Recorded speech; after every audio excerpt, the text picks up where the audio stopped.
أعوذ بالله من الشیطان الرجیم۔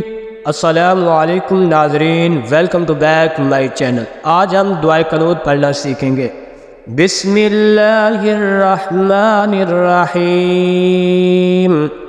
اللہم انا نستعینک ونستغفرک ونؤمن بک ونتوکل علیک ونثنی علیک الخیر ونشکرک ولا نکفرک ونخلع ونترک من یفجرک اللہم ایاک نعبد ولک نصلی نسجد وإلیک نسعی ونحفد ونرجو رحمتك ونخشى عذابك إن عذابك بالكفار ملحق صدق الله العظيم۔